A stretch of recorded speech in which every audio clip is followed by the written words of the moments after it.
안녕하세요. 올해로 32살이 된 직장인 여자입니다. 서른이 되면서 나이 앞자리 숫자가 바뀐 만큼 저도 제 스스로 제 앞가림 할 줄 아는 어른이라고 생각했는데 지금에 와서는 아직도 한참 멀었구나 싶어요. 부모님 말 들어서 나쁠 거 하나 없다는데 제가 무슨 생각이었나? 그 말은 요즘 추세에는 맞지 않는 틀린 말이라고 생각했고 제가 저 스스로 현명한 결정을 내릴 수 있다고 생각했지요.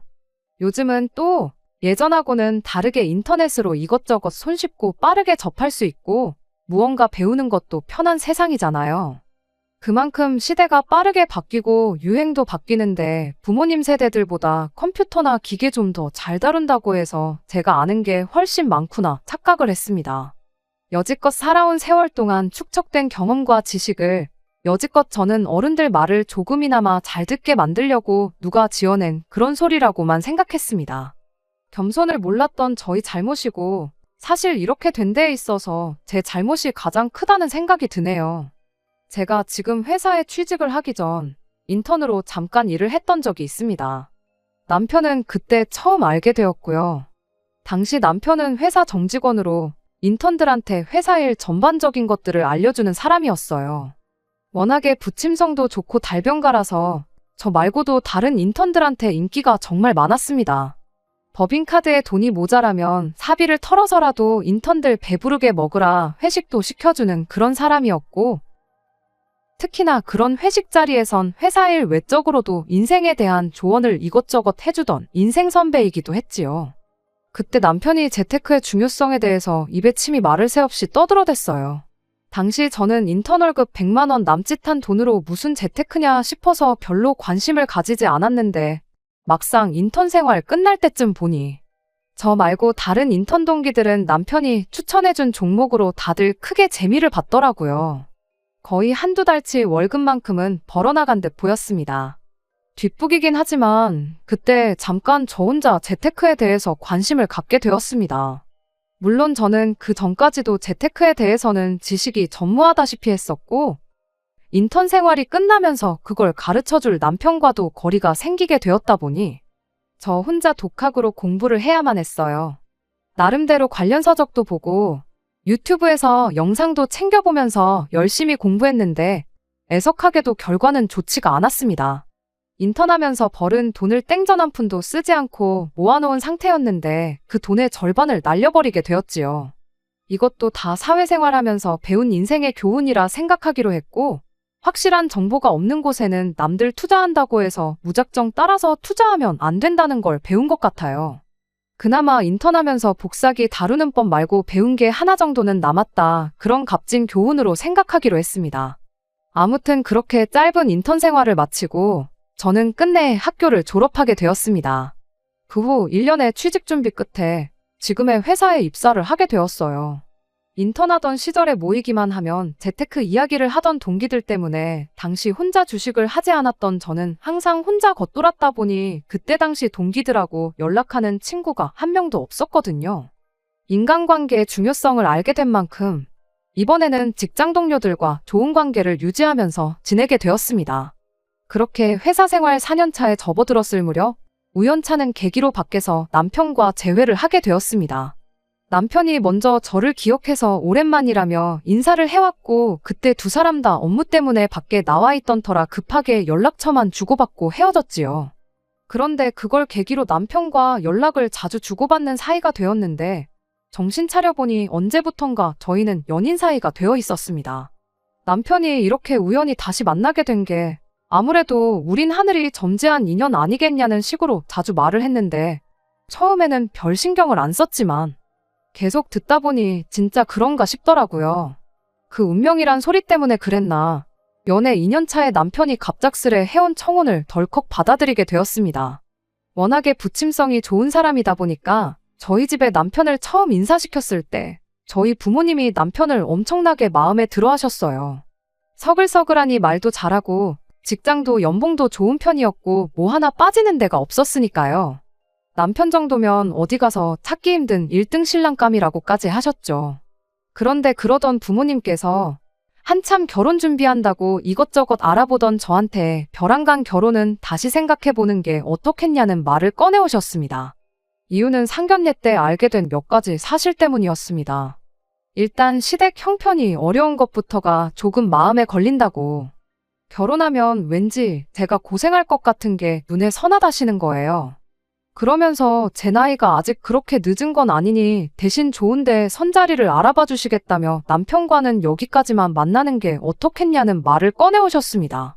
사실 저희 집이 엄청나게 부자는 아니지만 남들에 비해 여유가 있는 집인 건 사실이에요. 전문직으로 종사하시는 어머니와 중소기업이긴 해도 임원으로 일을 하고 계시는 아버지 덕분에 여지껏 부족함 없이 살아왔거든요. 그런데 남편 집은 시어머니가 노후 준비도 안 되어 있었고 무엇보다 남편 아래로 남자 여자 하나씩 동생이 둘이나 있는데 두 사람 다 경제 활동을 하지 않고 있었다는 문제도 있었어요. 직접 듣지는 못했으나 남편이 두 사람 생활비까지도 어느 정도는 도와주고 있을 거라는 사실은 안 봐도 뻔했습니다. 말씀드린 대로 상견례 자리에서 그 누구도 직접적으로 언급하지는 않았지만 대충 분위기 보아하니 남편 없으면 시댁이 안 돌아가는 정도였던 것 같아요. 물론 직접적인 이야기가 안 나왔다 보니 전부 저희 부모님의 정황만 가지고 했던 예상일 뿐이었어요. 그러니 제 입장에서는 그런 예상을 가지고 갑자기 결혼을 뒤집어 엎으라는 거냐고 부모님께 불만을 표현할 법도 했죠. 게다가 선자리 알아봐 주신다는 것도 솔직히 마음에 안 들었어요. 그때까지만 해도 저한테 맞선이라는 건 홍기 놓친 자식들을 부모님들끼리 합의하에 억지로 결혼시키는 거라고 생각을 했었거든요. 아버지 회사 인맥으로 소개시켜 주신다고 하니 저나 저희 아버지가 뭐 대단한 사람인 건 아니지만서도 괜히 사랑 없이 정략 결혼을 하는 건가 하는 느낌도 있었고요. 그래서 저는 부모님의 반대에 반대를 하기 시작했죠. 그러다 결국 제가 바득바득 우긴 덕분에 결혼을 끝내 허락받을 수 있었습니다. 자식이기는 부모 없다고 결국엔 제 결정을 존중해 주셨던 거지요. 물론 그냥은 아니고 조금이라도 낌새가 이상하면 뒤도 돌아보지 말고 손 털고 나가라는 이야기를 몇 번이나 들어야만 했어요. 그리고 결혼을 허락받는 과정에서도 저 혼자만 우기기만 한 건 아니었습니다. 남편도 나서서 절대로 자기 가족들 문제로 제 속을 썩이는 일 없을 거라고 몇 번이나 다짐을 해가면서 저희 부모님을 설득했었죠. 그리고 그때 자기가 동생들을 도와주고 있다는 사실 또한 털어놓았어요. 하지만 걔들도 곧 취직을 할 나이다. 형제가 셋이나 되니 홀어머니 생활비도 오히려 세 사람 전부 직장을 갖게 되면 결혼하고 나서는 얼마 도와드리지 않아도 되는 거라고 하면서 저희 부모님을 설득했습니다. 저랑 남편이 이렇게 서로 절실한데 괜히 결혼을 반대했다가 무슨 일이라도 나면 나겠다 싶으셨는지 아니면 저희의 진심을 알아주신 건지 부모님께서는 결국 결혼을 허락해 주셨어요.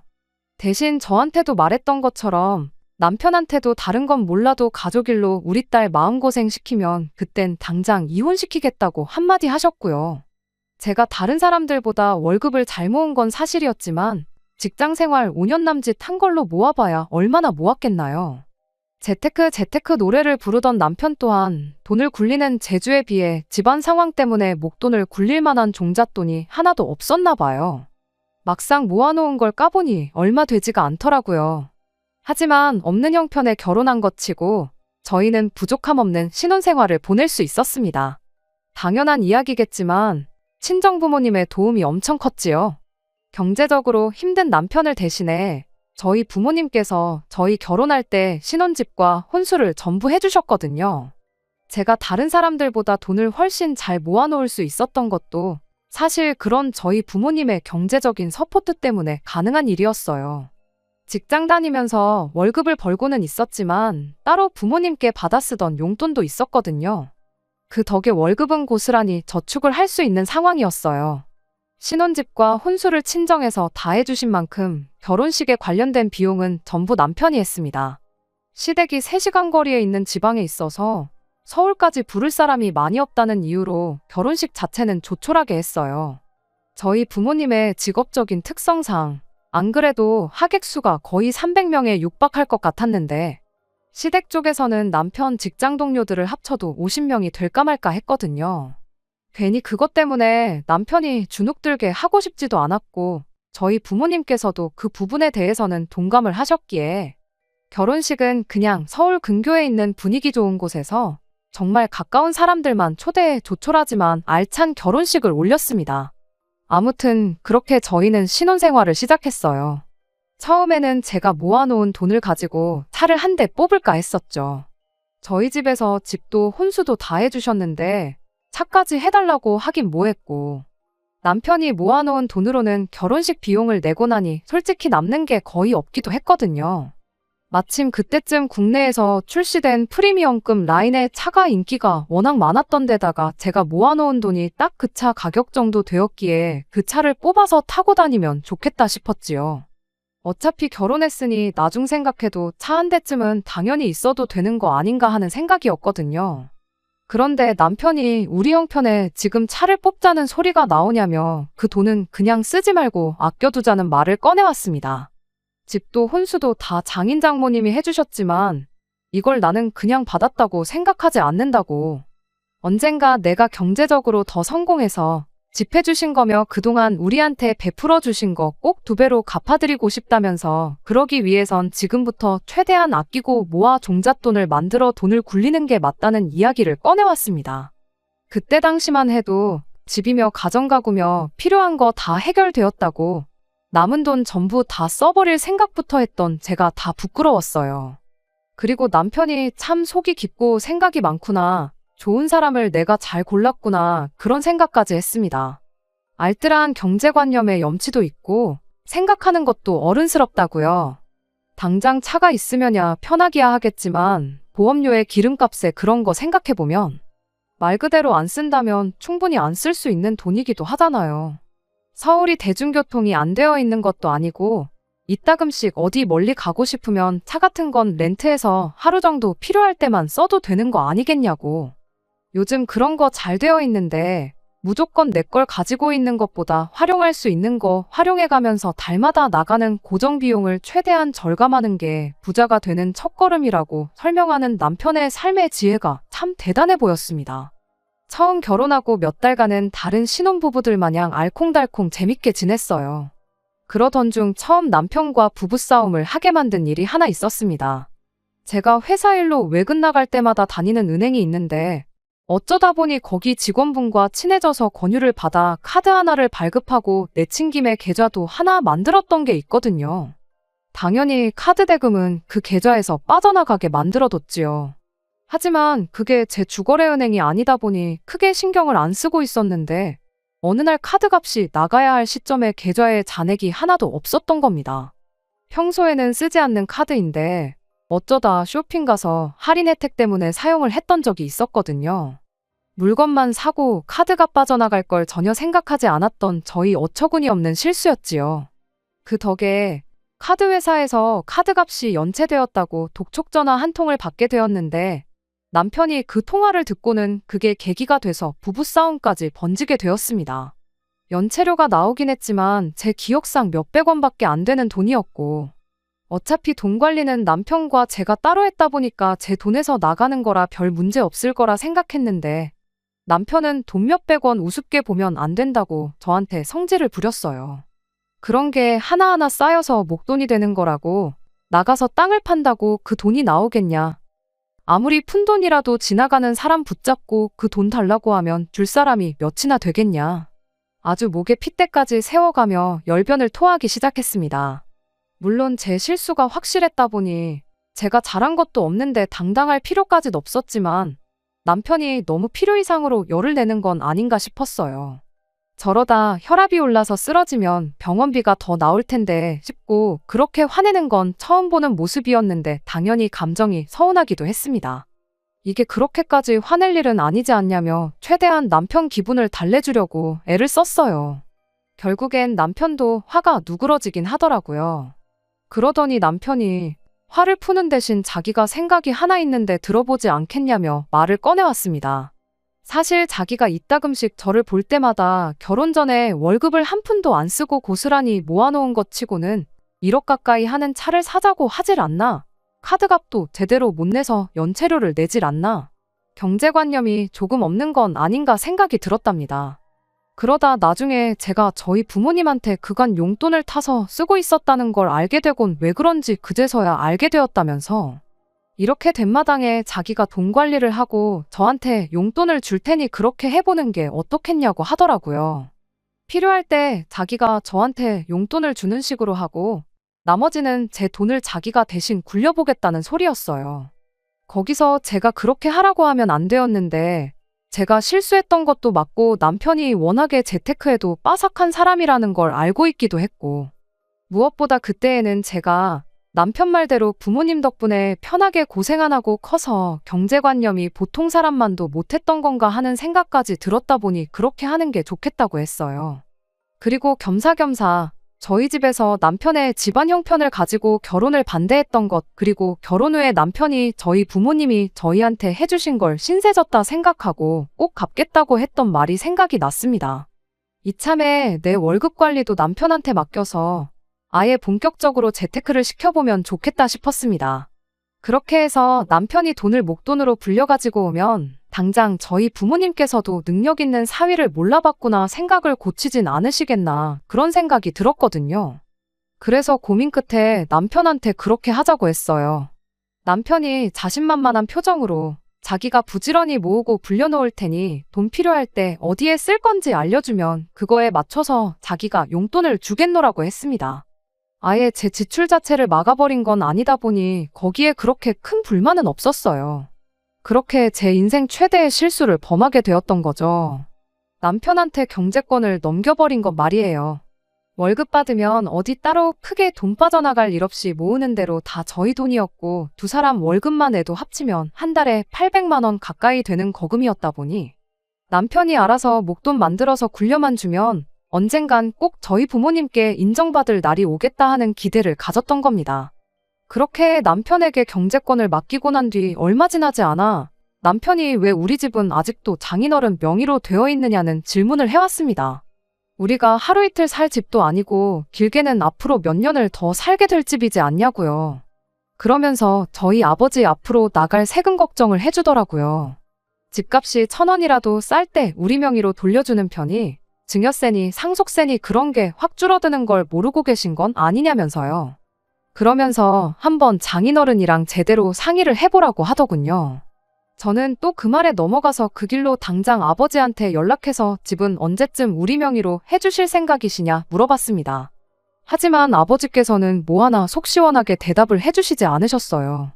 세금 문제는 당신이 내는 거고 당신 알아서 할 문제니 니들이 신경 쓸 필요 없다면서요.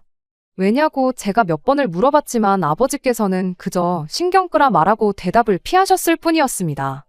그렇게 저희 집은 아버지 명의로 계속 남아있게 되어서요. 결혼할 때 마냥 제가 바득바득 우겨가지고 저희들 명의로 돌려놓았다면 정말이지 이혼해버린 지금도 상상조차 하기 싫네요. 아무튼 이 사실을 남편한테 말하니 남편이 그래도 한번 다시 생각은 해보시는 게 좋을 텐데 하고는 아쉬워했어요. 하지만 아버지께서 신경 쓰지 말라고 하셨는데 거기다 대고 바꿔달라고 우길 수도 없는 노릇이지 않냐고 말했더니 이내 알겠다고 하고는 장인어른이 알아서 하신다니 자기는 신경 안 쓰겠다 하고 순순히 포기를 했습니다. 그 뒤로 시간이 지나 결혼한 지도 어느덧 2년이라는 세월이 흘렀습니다. 저희는 언제나처럼 사이가 좋았고 친정 부모님께 진 신세를 갚기 위해서 여유로운 형편에도 불구하고 누구보다 아끼고 노력하면서 열심히 살고 있었어요. 서로 맡은 바 자기 자리에서 할 일을 그대로 하고 있었는데 달라진 게 하나 있었으니 그게 시댁이었습니다. 사실 결혼하고 여지껏 시댁하고는 왕래가 한 번도 없었거든요. 무엇보다 저희가 차도 없고 그런 상황이다 보니 3시간 거리에 떨어져 사는 시댁에 오며 가며 하는 게 힘들었던 게 가장 큰 이유였어요. 시댁에 하는 안부 전화도 남편이 알아서 다 했었다 보니 제가 딱히 시댁에 연락을 할 일도 없었습니다. 그런데 올해 초 갑작스럽게 시어머니가 저한테 연락을 해왔어요. 시어머니가 갑자기 며느리한테 연락을 한 게 좋은 신호는 아니었습니다. 처음 전화한 날에 저한테 했던 말이 너는 며느리가 돼서 시어머니한테 어찌 전화 한 통 먼저 하는 법이 없냐는 잔소리였거든요. 솔직히 남편이 알아서 하고 있었다고 해도 전화하는 게 돈이 드는 것도 아니고 힘든 일도 아닌데 이따금씩이라도 제가 먼저 전화를 드렸어야 하는 게 맞죠. 말씀드렸다시피 시댁에 관한 일은 전부 남편이 알아서 했었어요. 결혼하고 나서 남편이 시댁에 매달 50만 원씩 용돈을 보내드리기로 했었는데 그거 말고도 사실 동생들 취직할 때까지 어느 정도 생활비를 더 줘야겠다고 액수를 100만 원으로 보내주고 있었거든요. 그리고 시어머니한테서 저에게 전화를 처음 걸어왔을 때까지도 남편의 동생들은 여전히 그렇다 할 직장을 구하지 못한 상태였습니다. 그렇다 보니 남편이 나름 눈치가 보였던 걸까? 제가 시댁에 전화하는 걸 자기 가족들한테 눈치를 주는 거라 생각했는지 시댁에 하는 연락은 자기가 알아서 할 테니 저보고는 딱히 할 필요 없다는 식이었었어요. 그간 남편이 못하게 해서 연락을 못 드렸다고 하기는 뭐해서 알겠다고 대답했습니다. 처음엔 이런 시어머니 때문에 당황스럽긴 했는데 그래도 곰곰이 생각해보니 남편이 저희 친정에 하는 만큼 내가 시댁에 뭐 하나 잘한 게 있나 하는 생각이 들고 나름 반성까지 했어요. 저도 남편이 하는 만큼은 해야 하는 거 아닌가 싶어서 조만간 한번 찾아뵙겠다 대답하고 전화를 끊었습니다. 그리고 그날 저녁 퇴근해서 집에 돌아온 남편에게 어머님과 이런 일이 있었다 말하고 조만간 날 잡아 시댁에 한번 다녀오자는 말을 꺼냈어요. 명절 때도 돈만 보내고 말았지 전혀 왕래를 안 했으니 시어머니가 저희들 보고 싶어서 투정 부리시는 것 아니시겠냐고요. 그런데 남편은 시댁엔 뭐 하러 가냐며 갈 필요 하나도 없다고 딱 잘라 거절을 하더라고요. 다른 것도 아니고 부모님 찾아뵙는다는데 저럴 필요까지 있나 싶었는데 남편이 말하길 우리 차도 없는데 거기까지 어떻게 가냐. 차 하루 빌리는 데만 해도 돈이 얼마나 들어가고 돌려줄 때도 기름 채워서 돌려줘야 하는데 거기서 또 돈이 나간다고. 거기에 괜히 시골길 잘못 달렸다가 돌이라도 튀어서 차에 흠집이라도 나면 그건 수리비대로 또 물어줘야 한다고. 어떻게든 시댁에 안 가겠다고 발악을 하더라고요. 그간 가족들 생활비를 챙겨줄 만큼 가족에게 정성이던 남편치고 시댁 가자고 하는데 저렇게 거부 반응까지 보이는 게 어딘가 찜찜하긴 했어요. 그때는 그저 저희가 여전히 친정에는 경제적 지원을 받으면서 시댁에는 경제적인 지원을 해주고 있었으니 괜히 자격지심 때문에 저러는 건가 그런 생각도 들었죠. 그래서 그럴 게 아니고 내가 지금 이 상황에 대해 아무런 불만을 가지고 있지 않다고 남편을 이해시켜주는 게 더 낫겠다 싶어서 안 간다는 남편 억지로 끌고 시댁에 다녀오기로 했습니다. 어차피 어머님한테 조만간 찾아뵙겠다고 말했다고 당신 안 가면 나 혼자라도 다녀오겠다 했더니 순순히 따라오더라고요. 그렇게 몇 주 지나지 않아 시댁을 다녀왔어요. 남편이 하도 렌트카 가지고 배보다 배꼽이 더 클 수도 있다고 난리치던 게 생각나서 저희 아버지 차를 빌려서 다녀왔습니다. 그런데 시댁에 도착하고 나니까 지난 2년간 뭐가 달라져도 엄청 달라졌다는 게 눈에 딱 보이더라고요. 시댁이 평범한 시골에 있는 주택이었는데 허름한 외관은 그대로였지만 실내가 아예 다른 집이 되어 있었어요. 마당이 보이는 샤시도 테두리가 삐까번쩍한 게 새 것으로 교체한 것처럼 보였고요. 집안에는 도배랑 장판은 물론이고 화장실 부엌 타일이며 수전에 변기까지 전부 새 것으로 바뀌어 있었습니다. 오히려 저희 집보다 더 신혼집에 가깝다고 해도 무방할 만큼 깔끔했지요. 누가 봐도 오래 써서 낡을 만큼 낡았고 가전제품 박물관에서나 볼 법한 오래된 가전들도 전부 싹 최신 기종으로 바뀌어 있던 데다가 방마다 벽걸이 에어컨이 하나씩 달려 있었어요. 물론 시댁이 계속 허름하게 살아야 한다는 법은 없지만 이건 뭐 한눈에 봐도 환골탈태라고 할 만큼 달라져 있다 보니 그때부터는 놀랍다기보다 뭔가 쎄한 느낌이 들기 시작했어요. 결혼하고 나서 남편이 시댁에 보내주던 돈이 100만 원이었어요. 많은 돈이긴 하지만 결혼 전에 드리던 액수랑 비교해보면 오히려 푼돈에 불과하다고 할 만큼 액수가 많이 줄어드는 상황이었습니다. 게다가 저희 결혼한 지 고작 2년 지났는데 인테리어에 가전가구까지 바꾸기엔 그간 달마다 100만 원씩 드린 걸로 바꿨다고 하기엔 불가능에 가까운 변화였으니 이게 무슨 일인가 하는 생각이 들기 시작했어요. 그런데 그러던 와중에 밖에서 부르릉 소리가 나더라고요. 뭔가 하고 봤더니 시동생이 마당에 주차를 하는 소리였습니다. 딱 봐도 연식이 좀 돼 보이는 중고차이긴 했지만 아주 유명한 외제차 브랜드였고 차 크기도 저희 아버지 차보다 커다란 게 못해도 돈 1,000만 원은 넘게 줬겠구나 싶었습니다. 남매끼리 어딜 다녀온 건지 조수석에서 신우도 같이 내렸는데 신우는 위아래로 쫙 빼입고는 명품 가방까지 떡하니 들고 내리더라고요.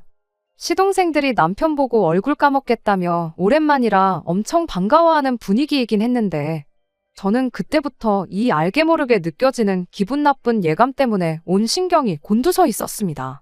그 와중에 요즘 먹고 살기가 너무 빠듯하다며 3시간 거리를 운전해서 온 저희한테 고작 삼겹살 2팩 구워서 라면하고 같이 주시더라고요. 시어머니는 얼굴 한번 보고 살자던 분치고 저한테 말을 한마디도 안 거셨어요. 남편을 반겨주는 것도 동생들 뿐이었지 시어머니하고는 말 한마디 없었습니다. 잠깐 쉬는 시간에 남편이 운전해서 가는 데만 3시간 더 걸린다고 여기 있는 거 불편하지 않냐며 저를 자꾸만 재촉하길래 알겠다 말하고 바로 집으로 출발했어요.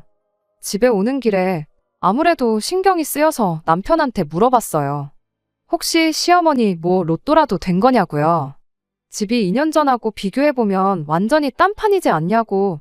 리모델링도 도배장판만 대충 한 게 아니고 아예 싹 다 뜯어 고친 것 같다고. 거기에 가전가구들도 우리 쓰는 것보다 훨씬 좋은 것도 있더라. 못해도 몇 천은 들었을 것 같은데. 게다가 신우 입은 옷부터 가방에 시동생 외제차까지 끌고 다니는 거 보면 못해도 로또 2등은 된 거 아니시겠냐고 했죠. 그런데 남편이 제 말에는 대답을 하지 않고 밤길에 운전하는데 신경 쓰이게 말 걸지 말라며 대놓고 대답을 피하더라고요. 그러면서 집에 가서 이야기하자는 식으로 말해놓곤 막상 집에 도착하니까 운전하느라 피곤해 죽겠다고 그 길로 곧장 침대로 기어들어가대요. 평소 남편 모습을 생각하면 너무 다른 모습이라 안 좋은 예감을 지울 수가 없었어요. 그날 하루는 아예 제가 생각하는 그런 건 아니길 하면서 뜬 눈으로 밤을 새웠죠. 다음날 아침이 돼서야 남편 입에서 대답을 듣게 되었어요. 로또에 당첨된 게 아니고 조만간 신우가 결혼을 할 거라는 대답이었습니다. 결혼할 상대방이 그쪽 동네에서는 그래도 지역 유지라고 할 만큼 넉넉한 집안 사람이랍니다. 그래서 결혼 이야기 오가는 동안에 일단 혼수랑 그런 거 미리 사놓고 시댁에 가져다 놓은 거고 결혼 선물로 그쪽 집에서 어머님한테는 집 리모델링을 시동생한테는 외제차를 해줬다는 말을 하더라고요. 신우야 아내 될 사람이니까 위아래로 쫙 빼주고 명품 가방까지 사준 거 아니겠냐고 하는데 믿는다면 충분히 믿을 법한 이야기이긴 했지만 솔직히 가전가구가 뭐 유행하는 간식들 마냥 품절 사태가 나는 것도 아닌데 미리 사놓는다는 게 말도 안 된다는 생각이었어요. 어차피 결혼하면 전부 다 걷어갈 가전가구라는 소린데 전날 저희가 갔을 때 시댁에서 쓰던 가전가구들을 따로 보관해두고 있지는 않았거든요. 그거 걷어가면 시댁은 아예 덩그러니 빈집이 될 텐데 뭐하러 그런 수지타산도 안 맞는 짓을 하겠나요? 게다가 아무리 결혼할 사람이라고 한들 장모님 되실 분 집 리모델링을 해주는 사람, 예비 처남 타고 다니라고 외제차 한 대 뽑아주는 사람, 결혼하고 나서라면 모를까. 아무리 돈이 많아도 결혼 전부터 그런 거 해주는 사람이 세상에 어디 있겠나 싶더라고요. 왜 결혼식장 들어가기 전까진 모르는 거라고들 하지 않냐고요. 그랬더니 남편이 잠깐 잠잠히 있다가 입을 열기를. 내 동생 이상하게 볼까 봐서 말을 안 했는데 사실 결혼하는 게 둘이 사랑해서 하는 것도 있지만 신우가 지금 그 사람 아이를 가진 상황이라는 말을 꺼내더군요. 그런데 그때 남편이 저한테 허접한 거짓말을 하고 있다는 걸 딱 눈치챘어요. 아이가 생겨서 결혼을 무조건 하게 되었다면 설득력이 있는 소리긴 하지만 바로 하루 전날 일이었잖아요. 전날까지 신우랑 같이 있었는데 이미 집안 인테리어나 가전가구들 상태 보면 사용감도 있고 바꾼 지 좀 돼 보였는데 신우 배는 여전히 날씬했거든요. 임신 초기라는 변명은 통하지 않는 상황이었어요. 무엇보다 삼겹살에 라면 끓여 먹으면서 신우가 삼겹살 먹는데 소주가 빠지면 섭하제하면서 냉장고에서 술을 4병이나 꺼내왔거든요. 저는 애초에 술을 안 좋아하기도 하고 남편도 운전을 해야 했기 때문에 그 소주 4병을 신우랑 시동생 둘이서 다 마셨습니다. 그런데 애초에 애가 뒀다는 여자가 술을 마시는 것부터가 말도 안 되는 소리잖아요. 당연히 남편이 허접한 변명을 하고 있다는 사실을 대번에 눈치챘고 나한테 필시 숨기는 게 있구나 확신을 갖게 되었습니다. 남편은 저한테 끝까지 신경 쓸 거 없다며 오히려 잘 됐다고 신우가 결혼하게 되면 그쪽 집에서 시댁까지 경제적으로 지원을 해주기로 했으니 이제 그만 궁금해하라고 하는데 그 꼴을 보니 도둑이 제 발 저려서 저러는 건가 싶었고 일단 저는 신우가 아이를 가졌다는 말을 믿는 척하면서 계속해서 남편을 떠보기로 했어요. 다른 게 아니라 그때부턴 남편이 관리해주겠다고 가져갔던 제 돈이 걱정이 되기 시작했거든요. 그래서 제가 먼저 남편에게 그래도 그쪽 집에서 너무 다 해가는 거 아니냐고, 우리가 신우한테 뭐 하나라도 해줘야 하는 거 아니겠냐 슬쩍 말을 꺼냈습니다. 좌불안석 거짓말하고 있는 거 들킬까봐 불안한 표정으로 일관하던 남편이 순식간에 표정이 바뀌어서는 이게 웬 떡이냐 하고 덥석 미끼를 물더라고요. 안 그래도 저한테 그걸 물어볼까 말까 고민했었다면서 신우 결혼으로 평생 시댁은 신경 끄고 살아도 되게 되었는데 집 한 채는 못 해줘도 신혼집에 보태던지 신혼의 시댁에다가 예단을 하던지 하라고 해서 1억 정도만 지원해주면 어떻겠냐는 말을 꺼내는 거예요.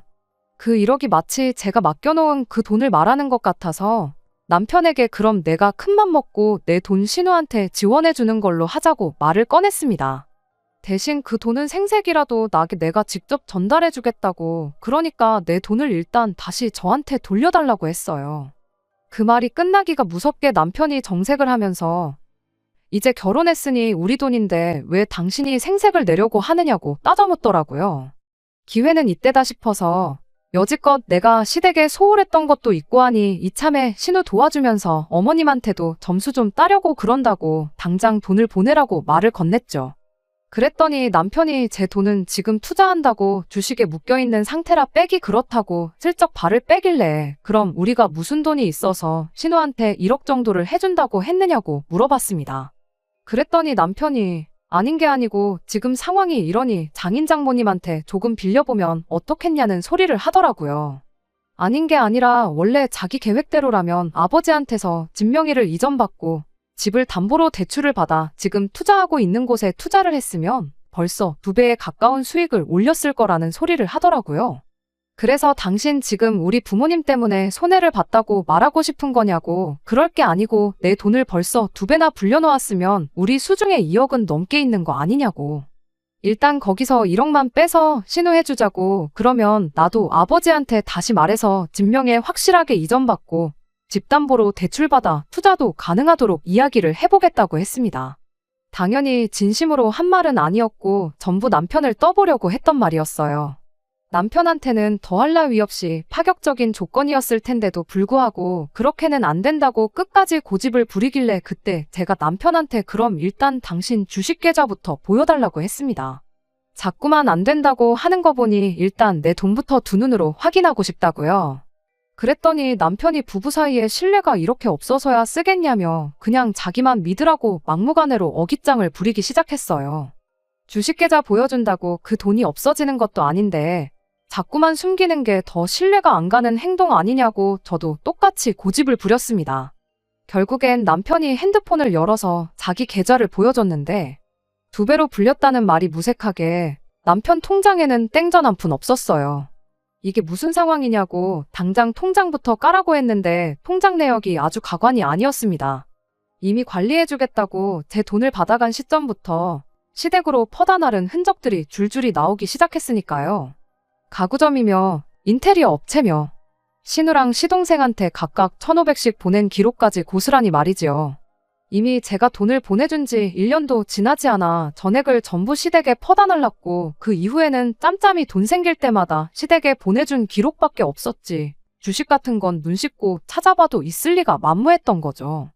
이건 어떻게 설명할 거냐 물었더니 뻔뻔하게도 신우랑 시동생한테 보낸 돈은 빌려준 돈이고 시댁 가정가구 바꿔준 것과 시댁 리모델링 해준 건 다 신우가 시집 갈 수 있는 여건을 마련해주느라 그런 거랍니다. 신우가 결혼한다는 건 거짓말인 줄 알았는데 결혼을 전제로 진짜 만나는 사람이 있긴 했나 보더라고요. 그런데 집 형편이 너무 어려워 보이면 모처럼 돈 많은 집 남자 물어왔는데 결혼 이야기 나오기 전에 파토날 수도 있는 거 아니겠냐고. 그래서 형편이 넉넉한 것처럼 보이게 하기 위해서 선투자를 한 거랍니다. 그쪽 집안이 시골 동네라고 해도 돈이 상상도 못할 만큼 엄청 많은 사람들이라고 일단 신우가 그 집에 시집만 가면 몇 배로 돌려받을 수 있으니까 그걸 투자라고 한 거라네요. 아무리 돈이 많다고 한들 세상에 시집 갔다고 2억을 시댁에 그것도 자기 처형한테 그냥 주는 사람이 세상에 어디 있겠냐고 했더니 남편이 한다는 소리가 장인 장모님도 우리 결혼한다고 집이랑 혼수까지 다 해주시지 않으셨냐고.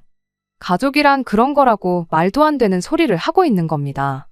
괜히 기우는 결혼시켰다가 내 동생이 그 집에서 식모처럼 살게 되면 어떡할 거냐고, 내 동생 인생 책임질 수 있냐고 따져먹길래 너는 뭐 우리 집에 기우는 결혼해서 머슴살이 한 적 있냐고 똑같이 따져물어줬습니다.